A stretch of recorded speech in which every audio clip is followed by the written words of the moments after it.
Hello everybody and welcome to our Destination Vancouver webinar.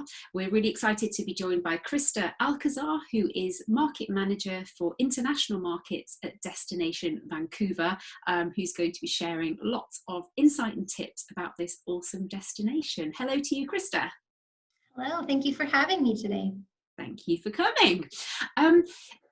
For all of our viewers, just to let you know what to expect during the course of the webinar, we're going to be covering essential information, such as who Vancouver appeals to as a destination, how long visitors should stay for, how to get around. We're talking about how the city changes through the seasons and best times to visit.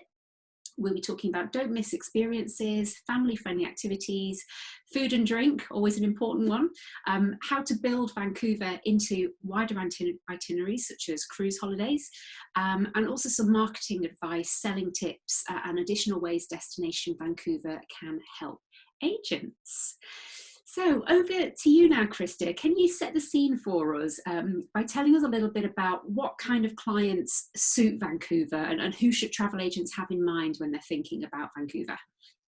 Definitely. Well, Vancouver is very much a cosmopolitan city situated in nature. And so we find a lot of the people who are visiting tend to be quite active. They love to explore cities. They love that urban experience. They might be big foodies who want to try different types of cuisine while they're on holiday. They love outdoor activities, nature, taking in beautiful scenery. So really, there's something for everyone in Vancouver, but we tend to see, that sort of active customer coming into the city because there's just so many outdoor activities to do. But even if they're less mobile and they're just wanting to do sightseeing tours, there are always ways that they can explore the city if they're not looking to be too active and adventurous. Okay, so agents shouldn't be put off if they don't think their client is that adventure type. Exactly. And how long would you say is an average length of stay in Vancouver, or how long would you recommend? Definitely the recommended minimum length of stay would be 3 to 4 nights. If you consider sort of that arrival day and then the departure day, you're only getting a partial day on each end. So in order to have enough time to actually get out and explore and see some of the activities and attractions that we have, definitely 3 to 4 nights would be a good place to start. Okay, and how does the city differ throughout the seasons? Are there best times to visit, best times for different sorts of attractions and experiences?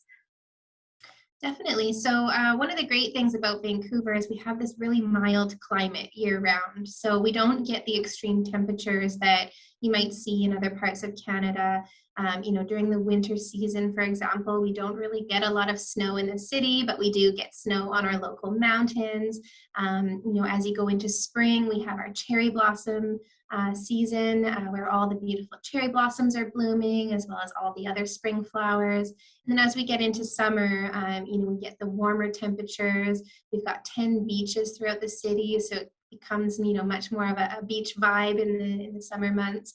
And then as we go into fall, we get a completely different scenery because all the trees start changing colors to these vibrant reds and oranges and yellows. So you get a very different scene as you're exploring the city. So I would say in terms of, when you're thinking about when your clients should visit, kind of depends on their travel style. If they're looking for that warmer weather, they probably want to come sort of June, July, August in our summer months.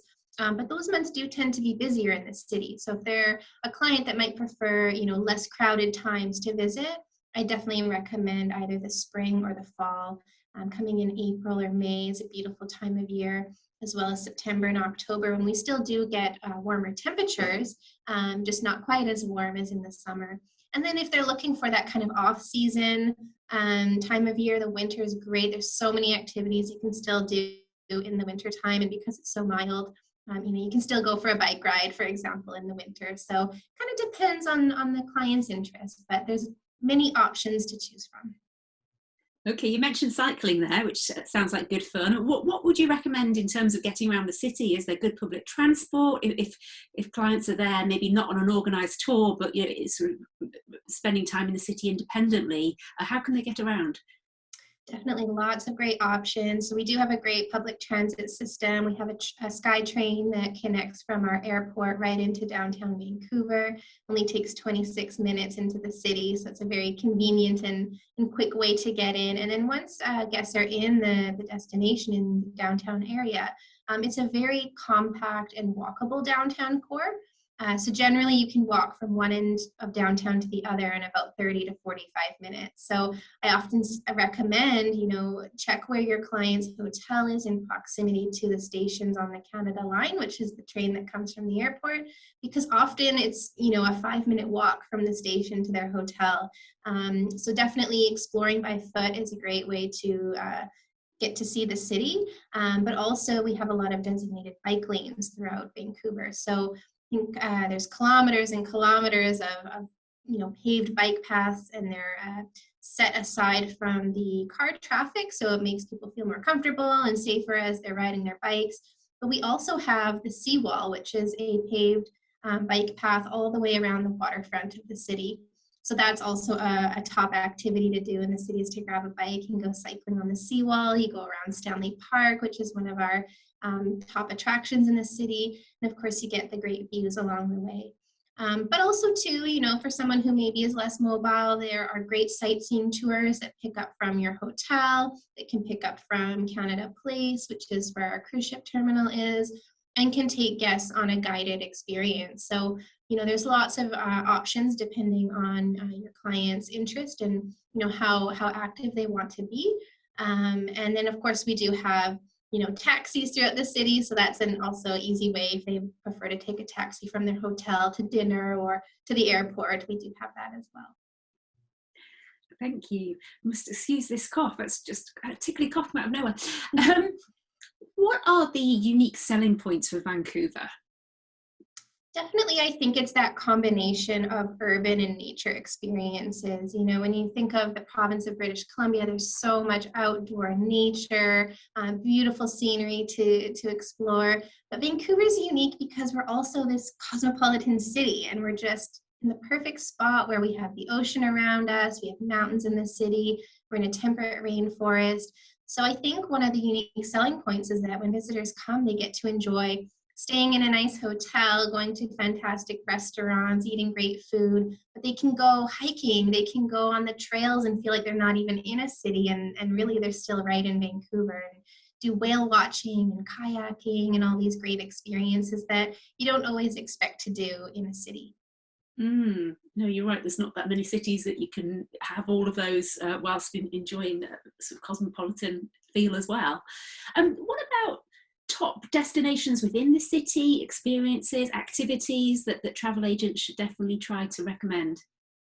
Oh, definitely. There's lots. I've mentioned a few, but I think one of the things to highlight is the variety of neighborhoods we have. So even within this compact downtown core, we do have unique neighborhoods, all sort of located next to one another.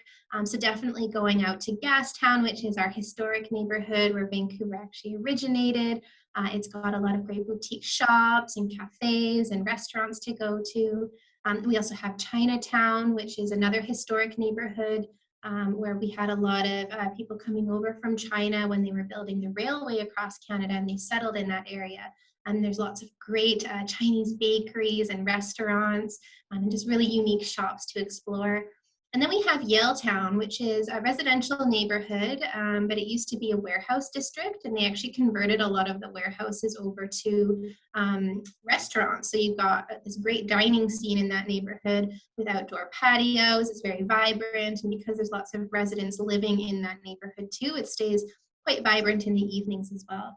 And then you have areas like Cole Harbor, which is one of our newer neighborhoods in the city, and it's right facing Burrard Inlet and the mountains, and it's kind of a more modern looking neighborhood. That can be a great one to explore and walk along the seawall. There are some playgrounds and things for children in that neighborhood, but really it's very scenic, and there are restaurants too in that location. So definitely going and exploring these different neighborhoods would be a highlight, but also attractions like our Capilano Suspension Bridge Park and Grouse Mountain. Those two attractions are located in North Vancouver. So you actually leave the downtown core and you cross the Lionsgate Bridge and you go up to Grouse Mountain. And both are very nature-based attractions. Capilano Suspension Bridge is famous for the suspension bridge that was originally built, but they've done an amazing job at building out the attraction. There's additional treetop adventures, which is 7 mini suspension bridges high up in the trees. There's Cliff Walk, which is a narrow walkway along the side of the cliff overlooking the Capilano River. And it's all about really exploring nature. So that's a fantastic attraction. And then just 5 minutes up the road from Capilano is Grouse Mountain. And that's where you take a sky ride up to the top of the mountain. We have a grizzly bear habitat there, where we have Grinder and Kula, which are two resident grizzly bears that were orphaned when they were cubs, and now they have this 5-acre habitat that they live in. So it's a great opportunity to actually see a grizzly bear and learn about them. They offer ranger tours throughout the day. So that's a highlight for most people. And then back in the city, we also have things like Fly Over Canada, which is a virtual flight ride at Canada Place. You get to soar from the east coast of Canada to the west coast. We have float plane tours. So one of the iconic things you'll see in Vancouver are the float planes taking off and landing. So that's a fantastic opportunity to either do a panorama sightseeing tour or use the float plane to actually connect other destinations within British Columbia, because it does, they do fly from Vancouver to many locations throughout the province. And then even things like whale watching. I mean, that's definitely a highlight for people to be able to see orca whales or a gray whale and other sort of wildlife species that we have on the coast of BC. So those are definitely highlights that we have. Okay, well, lots to see and do. Would some of those same activities and experiences be what you'd recommend for families? Are there other things that really stand out for family clients? Yeah, I mean, I definitely think, both Capilano and Grouse are fantastic attractions for families, for all ages, really. Of course, the float plane experience can be really, really cool to do as a family as well, and exploring the neighborhoods. But I think as well, on top of that, we have an area called Granville Island, which we have our huge public market. All kinds of delicious food is offered there. There are neat little boutique shops to go into, which are owned by artisans that are making all their products on site. So it's kind of a fun place to explore, but they have a kids market, which is a really popular, for any families that have younger children. Definitely that would be a good place to go. And then we have attractions like Science World, which looks like a giant golf ball right in Falls Creek, but it's actually an interactive science center. And kids absolutely love it because they get to play and interact, but at the same time, they're learning about different science topics. And there's a large IMAX theater in there as well that plays different programs. So that's definitely a highlight. And there are other museums like the H.R. Macmillan Space Center, where everything's about outer space, and the Maritime Museum, which focuses on boats and going out on the water. And they have actually a mock-up boat that you can actually go in and explore. And then we have the BC Sports Hall of Fame, which is focused on all the athletes and sporting events in the history of British Columbia. So you get to see different memorabilia and galleries that are focused on sports. So that can be a fun one for families to go to as well. Gosh, it would be a busy 3 or 4 days, wouldn't it? With so much, yes, so many things to see and do. Sounds fantastic. What about food and drink then? That's always really important to the British market when they're traveling. What's the culinary scene like in Vancouver? Definitely the culinary scene. I think it's just kind of evolved and grown over the years from the fact that we're a very multicultural city. A lot of people have immigrated and moved to Canada over the years and have settled in Vancouver, and they've opened their own restaurant and they've brought their cuisine from where they originally came from. And so we get all these amazing different types of dishes and types of ethnic cuisine that you can try. You could really choose something different every single night you're in town.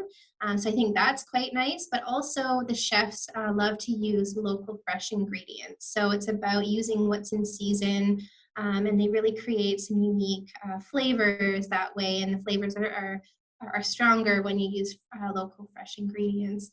There's also a concept called 100 Mile Diet that started in Vancouver, which is trying to use ingredients that are sourced, closer to where you are versus importing, foods from a faraway distance. So that's also become a big trend, especially throughout the restaurants. But we even have things like food trucks that really took off in recent years. There's food trucks all throughout downtown Vancouver.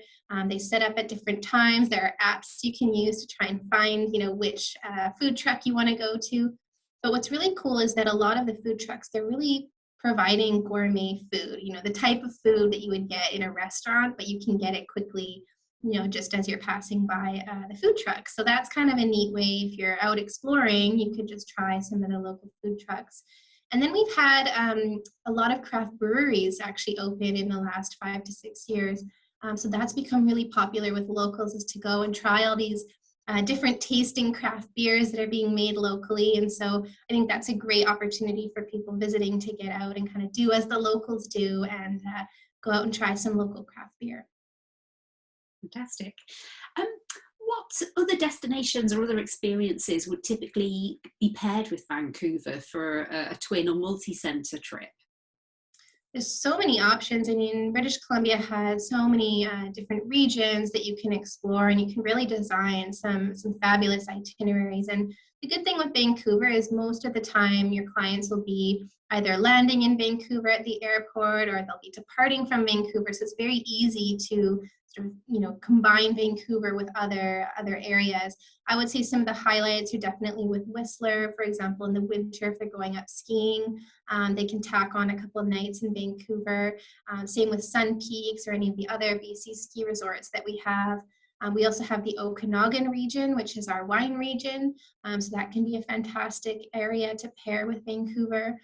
Vancouver Island as well. And a lot of people will come to Western Canada, of course, to see the Rocky Mountains. So you can definitely create an itinerary that visits the Rocky Mountains but includes Vancouver.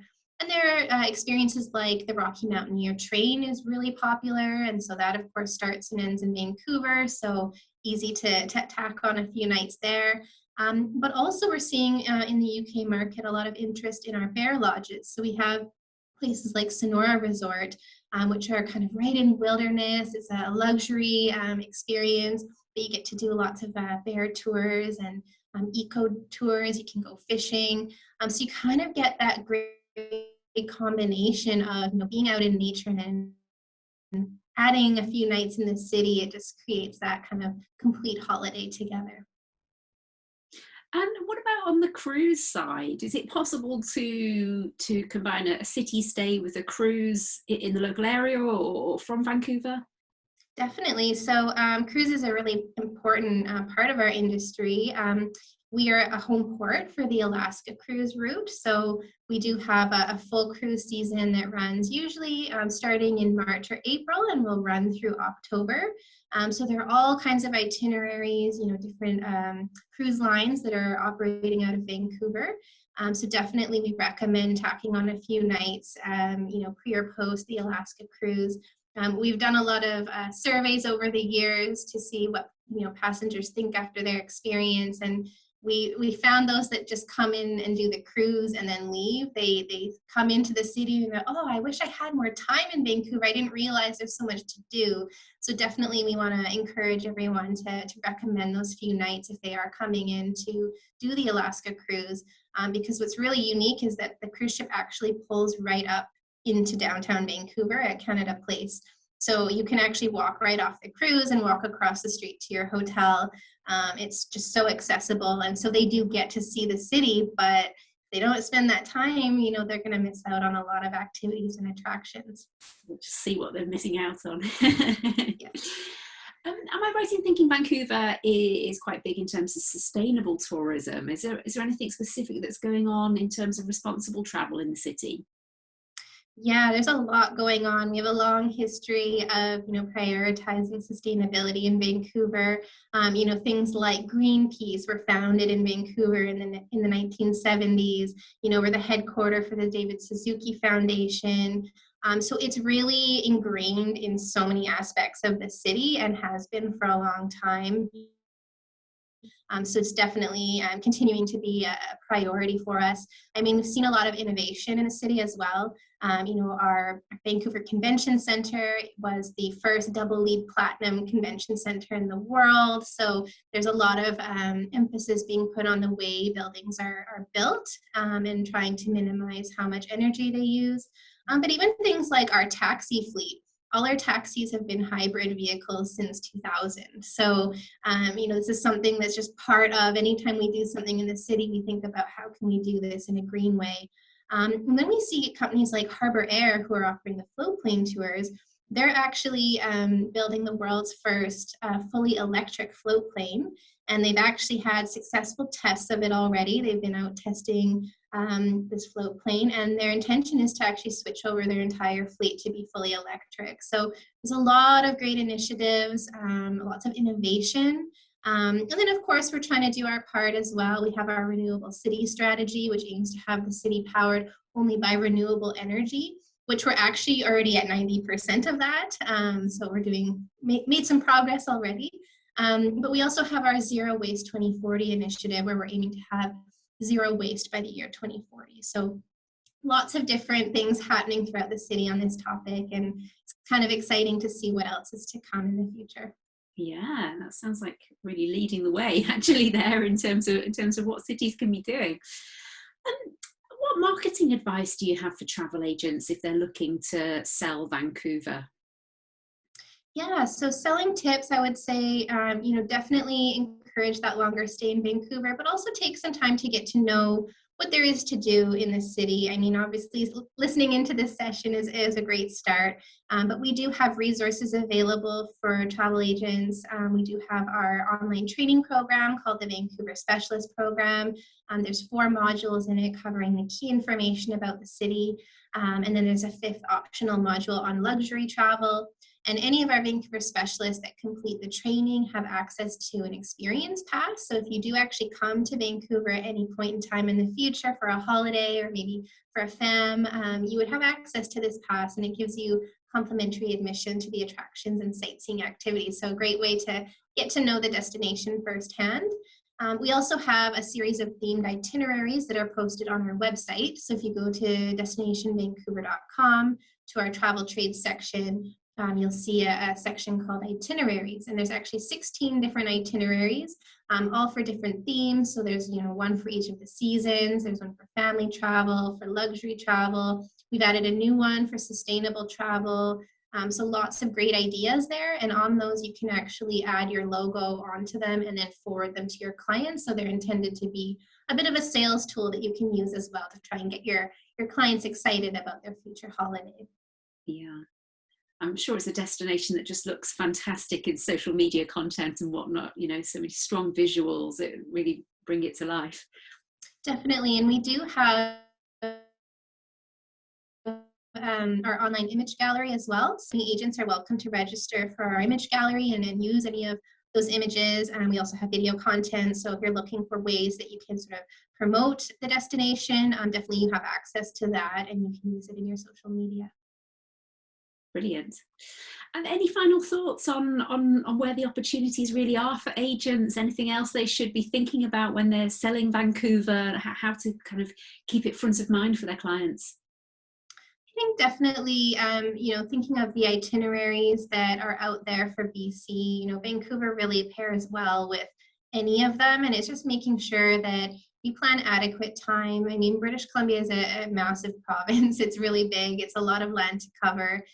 So you want to make sure you're allocating enough time in each of the locations that they're going to, so they actually get to know the destination and can explore more. And I think Vancouver is a perfect spot to add on to any of those itineraries. Yeah, it can be very easy to put together itineraries at whistle stop across a whole region or country, can't it? And then actually clients end up feeling like there's so much more that they wanted to relax and enjoy at a slower pace. That sounds like great advice, Krista. Thank you very much for sharing all of that insight and those fantastic tips, and for making Vancouver sound so awesome and delicious and exciting. Thank you everybody for tuning in. Hope you learned some new selling tips there, and do check out the Destination Canada Hub on TTG Media, as we've got lots more educational content to help you sell more Canada. So thanks again to Krista. Thanks to you guys. Take care, everybody, and see you again soon.